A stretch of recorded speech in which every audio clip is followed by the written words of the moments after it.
मेरी शादी हुई तो मैं उस वक्त 17 साल का था और हम इतने अमीर नहीं थे, गरीब लोग थे।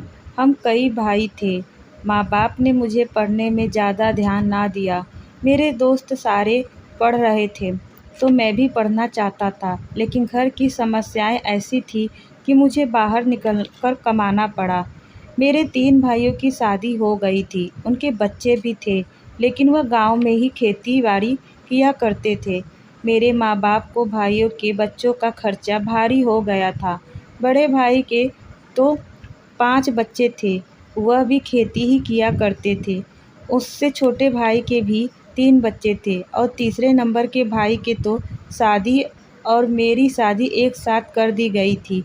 मुझसे बड़े भाई की पत्नी को तो माँ ने शादी के तुरंत बाद ही विदाई करवा दी थी, क्योंकि घर में बहुत काम था और मेरी दोनों भाभियों से काम नहीं हो पा रहा था, जिसकी वजह से तीसरी नंबर के भाई की पत्नी को विदाई करवा के लानी पड़ी थी और माँ ने मेरी पत्नी की विदाई को रोक रखा था।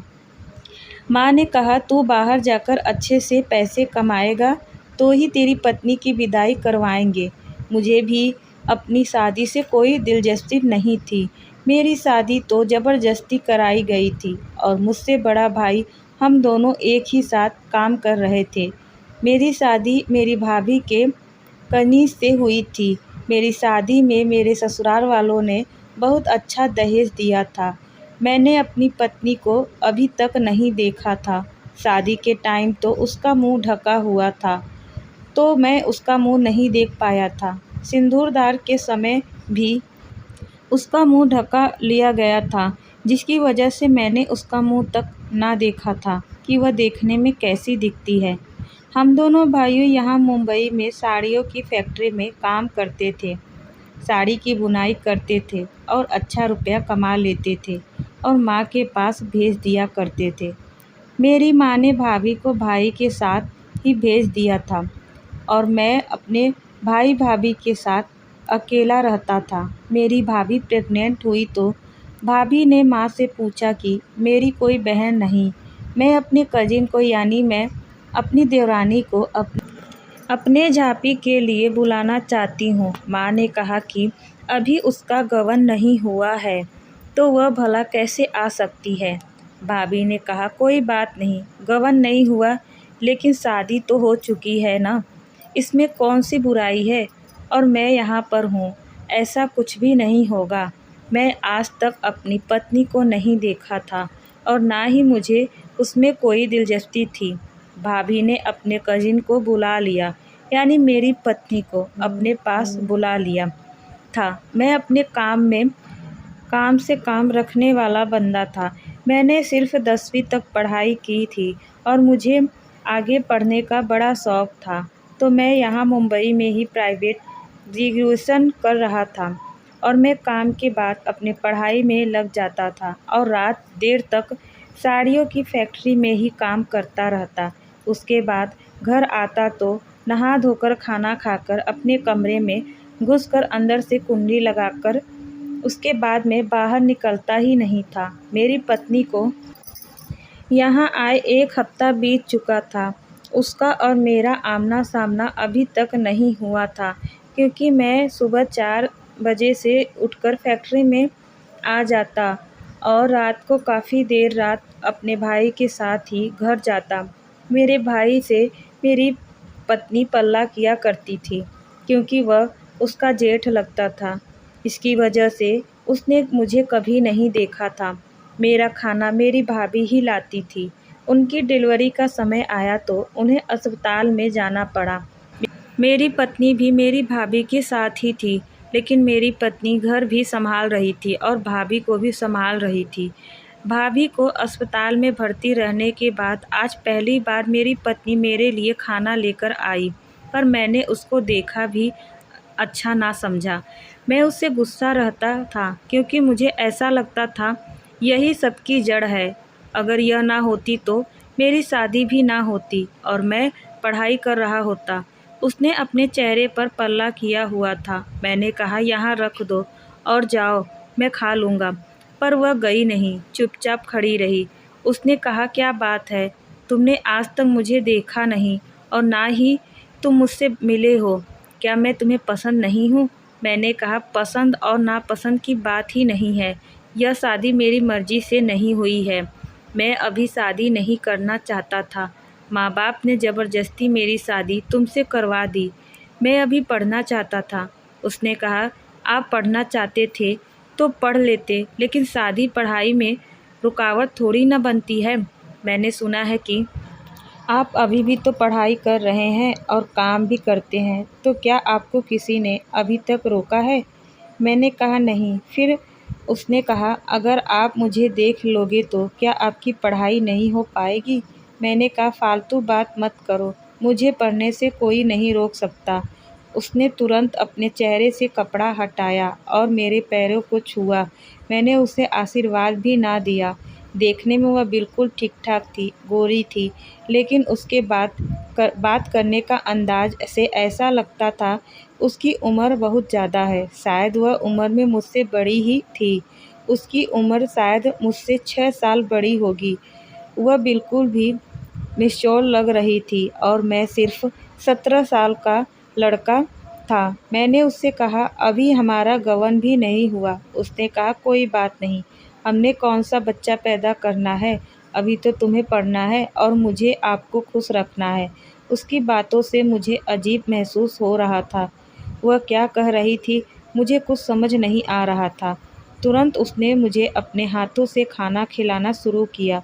बीच-बीच में मुझे टच करती। मुझे बड़ा अजीब महसूस होता, ऐसा लगता मेरे पूरे शरीर में करंट दौड़ रहा है। मैंने उसका हाथ रोक दिया। मैंने कहा, मैं खुद खा लूँगा। उसने कहा, मैं पत्नी हूँ तुम्हारी, कोई अनजान औरत नहीं। अब तो मैं तुम्हारे रोज़ खाना खिलाया करूँगी और थक जाओगे तो मैं तुम्हारा पैर भी दबाऊँगी। अब रोज़ ऐसे ही करने लगी। एक दिन बाथरूम के अंदर गई तो मुझे बड़ी ज़ोर से आवाज़ आई थी।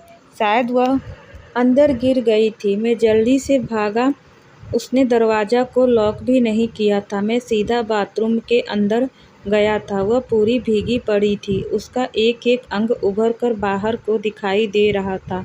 उसने मुझे भी पकड़कर नीचे गिरा दिया और झट से मेरे ऊपर आ गई। मेरे ऊपर शरीर में करंट दौड़ने लगा। मैं भी बहक गया और उसको अपने सीने से चिपका लिया। वह पूरी तरह जवान थी। जब भी मैंने ऐसे किया तो वह बेकाबू हुई और अपने कपड़ों को निकालकर मेरे साथ चिपक गई और वह जैसा-जैसा कहती गई मैं वैसा-वैसा करता रहा। पूरे बाथरूम में उसकी सिसकियाँ गूंज रही थीं। मैं भी बहकता चला गया। पहली बार मैंने उसको ऐसा देखा। अभी उसका पूरा सुकून ना दे पाया। वह अभी तड़प रही थी। तभी मैं तुरंत उसे अलग हुआ था और उसे डाँटने लगा, यह क्या कर रही हो तुम, बेशर्म औरत। उसने कहा, इसमें बेशर्मी वाली कौन सी बात है? तुम मेरे पति हो। पति पत्नी में इसी तरह की बातें होती हैं। मेरा पूरा अधिकार है तुम पर। मेरे प्यास को तुम ही बुझाओगे। मैंने कहा, मैं यही तो नहीं चाहता। मैं अभी पढ़ना चाहता हूँ। मेरा ध्यान भटक गया तो मैं पढ़ाई नहीं कर पाऊँगा। उस दिन के बाद से मैं घर जाना बंद कर दिया। मैं वहीं फैक्ट्री में ही काम करता और वहीं सो जाता और अपनी पढ़ाई में मगन हो गया। लेकिन उस दिन से मेरी पत्नी से मुलाकात मुझे कभी-कभी याद आती तो मैं भी अपने सर को झटक देता, कहता, यह मेरा रास्ता नहीं, मेरी मंजिल मेरी पढ़ाई है और मैं अपने पढ़ाई के बीच में किसी को नहीं आने दूँगा। इसी तरह हम 2-3 महीने बीत चुके थे। मेरी भाभी ने एक बेटे को जन्म दिया था। मैं भाभी से भी मिलने नहीं गया था और ना ही मैंने अपने भतीजे को देखा था। मेरी पत्नी अभी भी यहीं पर थी।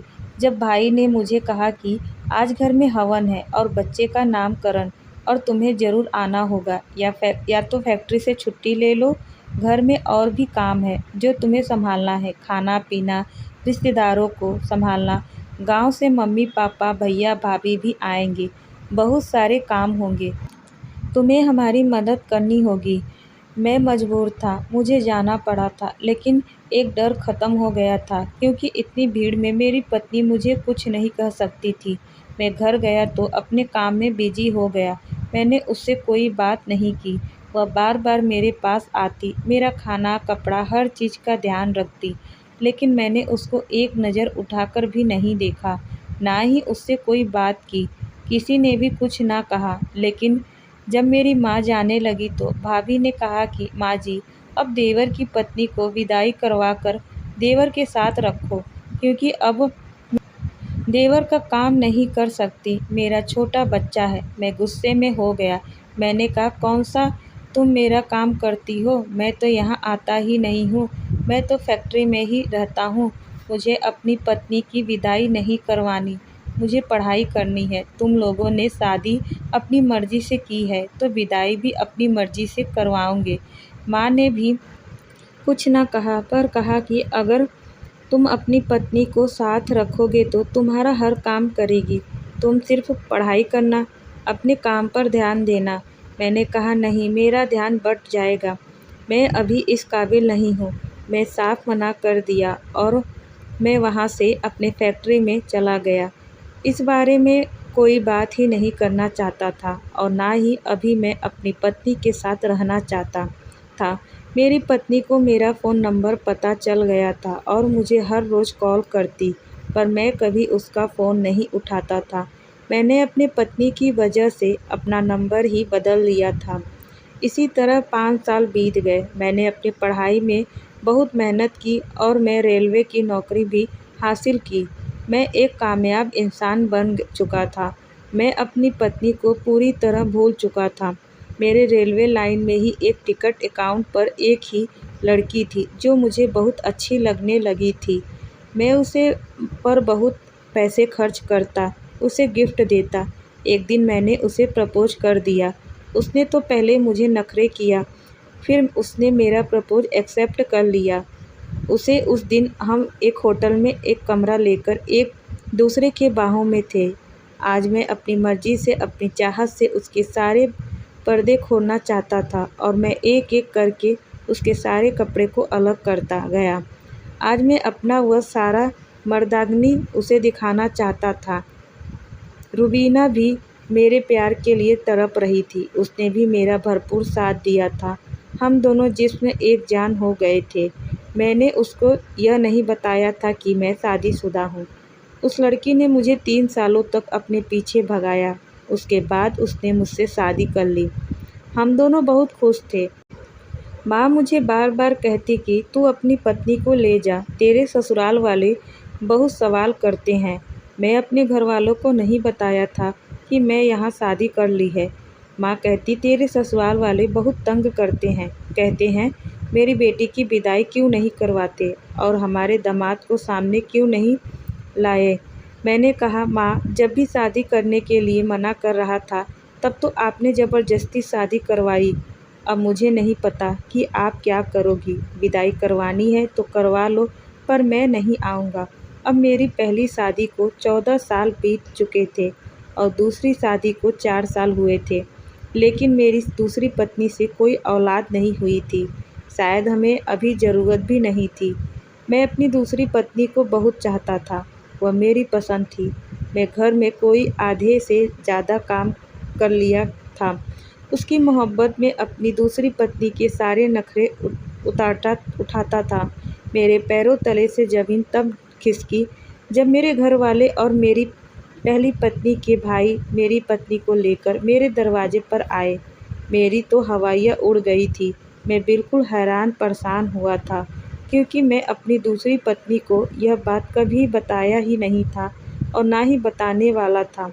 लेकिन मेरे सर पर जो पहाड़ गिरा था उसने मुझे हिलाकर रख दिया था। मेरी माँ ने मेरी पहली पत्नी को लाकर मेरे सामने खड़ा कर दिया था और पूरा हंगामा कर दिया। कहा कि इसे भी साथ रख, हमें नहीं पता तूने चोरी से शादी कर ली और पहली पत्नी को भुला दिया। अब दोनों को साथ में रख। मेरी दूसरी पत्नी के चेहरे पर तो जैसे ना जाने कितनी मुसीबत आन पड़ी थी और हैरान हो गई थी। उसको मुझे ऐसी उम्मीद नहीं थी, क्योंकि उसके पीछे मैं 3 सालों से पड़ा रहा। उसके बाद मैंने उससे शादी की और मैं उसकी भनक तक लगने नहीं दी कि मेरी पहली शादी हो रखी है। और आज जब उसे पता चला तो उसने बड़ी बवाल खड़ा किया था। सबके सामने उसने मुझ पर हाथ उठाया और तुरंत उसने पुलिस केस कर दिया। मुझे तो कुछ देर तक समझ नहीं आया कि यह सब क्या हो रहा है। मेरी पहली पत्नी के भाई भी मुझ पर धमकियां देने लगे, तुझे छोड़ेंगे नहीं, तुझे पुलिस के हवाले करेंगे। लेकिन फिर मेरी माँ के साथ समझाने पर वह लोग मान गए। लेकिन मेरी दूसरी पत्नी के बुलाने पर पुलिस मेरे पास पहुँच चुकी थी और मुझे धोखा देने के इल्ज़ाम में 3 महीने तक जेल हुई थी। फिर मेरी पहली पत्नी के बड़े भाई ने मेरी ज़मानत करा ली थी। मैं बुरी तरह से फंस गया था। मैं अपनी दूसरी पत्नी के नज़रों में गिर चुका था और पहली पत्नी को इस सब का ज़िम्मेदार मानता था कि ना उससे मेरी शादी होती, ना यह सब हुआ होता। मैं आज़ाद होता, मैं अपनी मर्ज़ी से कोई भी फ़ैसला कर सकता। मैं अपनी दूसरी पत्नी रूबीना से बहुत प्यार करता था। मेरी दूसरी पत्नी तो मुझ पर धोखाधड़ी का केस चल रही थी। अब मैं नौकरी पर भी बात फंस रही थी। मैं किसी भी तरह करके अपनी दूसरी पत्नी को मनाना चाहता था और अपने ऊपर से केस को ख़त्म करवाना चाहता था, लेकिन वह मुझसे मिलना नहीं चाहती थी। इधर मेरी पहली पत्नी यह सब जानने के बाद भी मुझे एक शब्द ना पूछा और मेरे सारे काम करती। मेरे पास आती तो मैं मुँह फेर लेता। मैं उससे बात तक नहीं करना चाहता था। मेरी पहली पत्नी के देखने में मेरी दूसरी पत्नी से भी खूबसूरत थी, लेकिन वह मेरी पसंद नहीं थी। उसने भी 10वीं तक पढ़ाई की थी। मेरी दूसरी पत्नी तो मेरी शक्ल भी देखना नहीं चाहती थी। उसने अपना ट्रांसफ़र भी करवा लिया था, लेकिन मैं उसका पीछा छोड़ने वाला नहीं था। मैं रोज़ उसे मनाने की कोशिश करता, उसके पास जाता, लेकिन वह मुझसे अपने आप को टच न करने देती। उसका बस यही कहना था, तुमने मुझे धोखा क्यों दिया? तुम शादीशुदा थे तो तुमने मुझे बताया क्यों नहीं? मैं उससे कहता, अगर मैं बता देता तो तुम क्या मुझसे कभी ना मिलती? सच में तुमसे बहुत प्यार करता हूँ। उसने कहा, मुझे ऐसे धोखेबाज को कोई नाता रिश्ता नहीं रख रहा, मुझे डिवोर्स चाहिए। मैं उससे डिवोर्स देने के मूड में नहीं था, लेकिन उसने एक ही रट लगाई थी, मुझे डिवोर्स चाहिए, मुझे तुम्हारे साथ नहीं रहना। इस बात को अब 3 महीने बीत चुके थे और मेरी पहली पत्नी मेरे साथ ही रहती थी। मैं उसे कभी बात न करता, वह मेरे सारे काम करती, वह मेरे हर चीज़ का ख्याल रखती। आज मैं बहुत ही ज़्यादा परेशान था। मैं सोफे पर बैठा टीवी देखते सो गया था। मेरी पहली पत्नी मेरे पास बैठकर मेरे सर को सहलाने लगी। मुझे बड़ा सुकून मिल रहा था। मैं शायद नींद में था। मुझे लगा मेरे पास रूबीना है। मैं उस रूबीना को समझकर नींद में ही अपनी पहली पत्नी से चिपकने लगा। पत्नी तो कब से मेरे इंतज़ार में बैठी थी। उसने अपने आप को मेरे हवाले कर दिया और ज़ोर-ज़ोर से सिसकियाँ लेने लगी और ना जाने कितनी बेकाबू हुई थी। एकदम से मेरी आँख खुली तो मैं चौंक गया।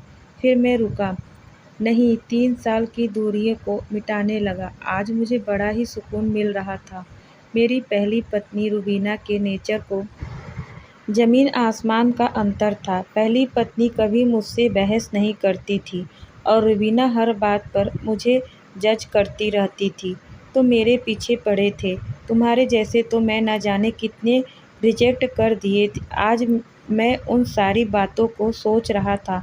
इसमें ना ही रूबीना की गलती थी और ना ही मेरी पहली पत्नी की गलती थी। रूबीना शुरू से ही ऐसी लड़की थी, जब से मुझे मिली थी वह ऐसे ही थी, बड़ी अकड़ू और घमंडी। उसके घमंड को तोड़ने के लिए मैं उसके पीछे 3 सालों तक भागता रहा, लेकिन शादी के बाद भी वैसे ही थी।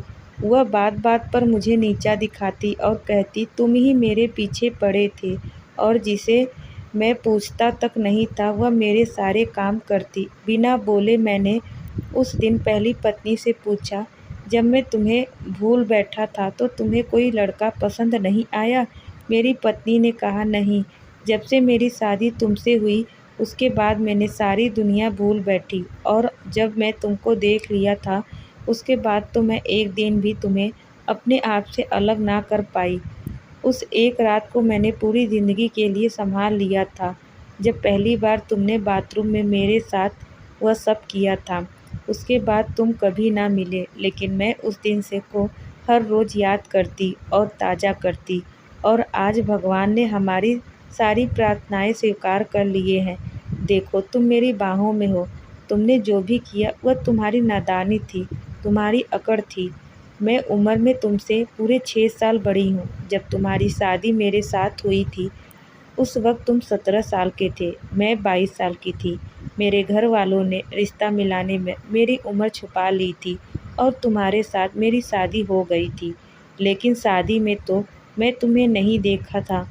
लेकिन उस दिन जब तुम्हारी भाभी के जाप में आई तो मैं अपने आप को रोक ना पाई, और उस दिन मैं अपने सारे शर्म हवा को बुलाकर बाथरूम में गिरने का नाटक किया था और तुम्हें अपने हुस्न से मिलाना चाहती थी। लेकिन फूटी किस्मत, तुम मेरे प्यार को ना समझ पाए।